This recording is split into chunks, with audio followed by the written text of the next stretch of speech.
សួស្តីបងប្អូនសុខសប្បាយអត់បាទថ្ងៃនេះបងប្អូនជួបជាមួយនឹងលោកគ្រូផ្នែកភាសាខ្មែរ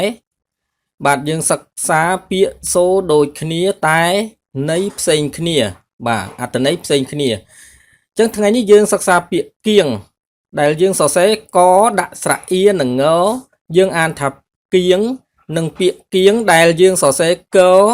ដាក់ស្រៈអានិងងកយើងអានថាគៀងដែរណាបងប្អូនបាទអញ្ចឹងយើងឃើញថាពាក្យទាំងពីរនេះ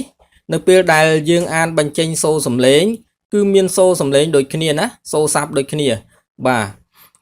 ប៉ុន្តែយើងសរសេរអត់ដូចគ្នាទេមួយយើងសរសេរដាក់ស្រៈអៀហើយមួយទៀតគឺយើងសរសេរដាក់ស្រៈអាបាទដល់ពេលយើងអានបញ្ចេញសូរសំឡេងគឺមានសូរសំឡេងដូចគ្នាហើយអត្ថន័យក៏មិនដូចគ្នាដែរបាទអញ្ចឹងពាក្យគៀងខុសគ្នាដូចម្ដេចតោះឥឡូវយើងទៅមើលអត្ថន័យរបស់វាបាទអញ្ចឹងអត្ថន័យរបស់គៀងដែលយើងសរសេរកដាក់ស្រៈអៀនិងងយើងអានថាគៀងបាទមានឋានៈពាក្យជាកិរិយាសព្ទប្រមូលនាំទៅប្រមូលនាំមក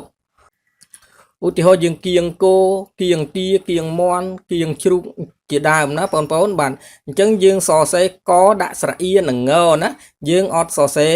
កដាក់ស្រៈអានិងងទេណាបងប្អូនគឺយើងសរសេរបែបនេះបាទគៀងគោគៀងទាបាទឥឡូវយើងមកមើលអត្ថន័យនៃពាក្យគៀងដែលយើងសរសេរកដាក់ស្រៈអានិងងយើងអានថាគៀងណា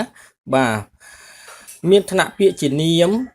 បាទមានន័យថាចំហៀងក្បាលទាំងពីរខាងបាទសក់ដែលនៅសងខាងក្បាល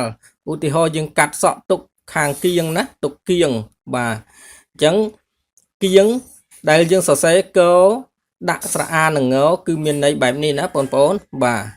កាត់សក់ទុកគៀងបាទអញ្ចឹងយើងសរសេរកដាក់ស្រៈអានិងងយើងអត់សរសេរកដាក់ស្រៈអៀនិងងទេណាបងប្អូនបាទអរគុណច្រើនចឹងថ្ងៃនេះភាសាខ្មែរសិក្សាពាក្យសូរដូចគ្នាតែន័យផ្សេងគ្នាពាក្យគៀងនិងពាក្យគៀងបាទសូមបញ្ចប់ត្រឹមនេះណាបងប្អូនសូមបងប្អូនសម្រាប់ចុះជួបជាមួយនឹងលោកគ្រូនៅមេរៀនបន្តទៀតបាទសូមជូនពរសំណាងល្អគ្រប់ក្រុមគ្រួសារសូមថែរក្សាសុខភាពផងណាបងប្អូនបាទអរគុណច្រើនជម្រាបលា